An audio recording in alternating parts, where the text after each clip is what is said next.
तो मैं हूँ हिमालय सिंह और आप देखा तनी भोजपुरी ऑफिशियल चैनल। और आज के वीडियो में हम बात करे वाला हमारी खेसारी लाल यादव और पवन सिंह जी के फिर से होके वाला बा टक्कर। जी हाँ, ट्रेलर में टक्कर होके वाला बा, जहाँ पावर खेसारी भैया के फिल्म शादी हो तो ऐसी के ट्रेलर रिलीज होके वाला बा 7 तारीख के। वहीं पवन सिंह के फिल्म बहुत ही महंगा फिल्म बॉस के ट्रेलर भी रिलीज होके वाला।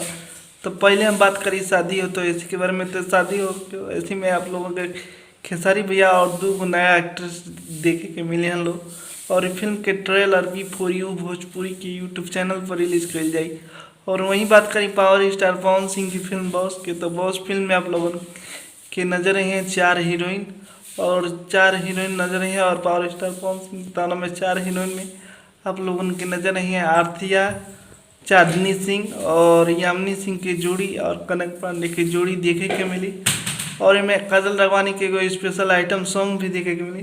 तो ये दोनों फिल्म के ट्रेलर 7 तारीख के रिलीज होता। तो आप लोग कमेंट करके बताएं कि केका ट्रेलर देखी जाए। मैं आपको कमेंट करके बताएं। और हमारा चैनल पर नया बने तो चैनल के सब्सक्राइब करें, लाइक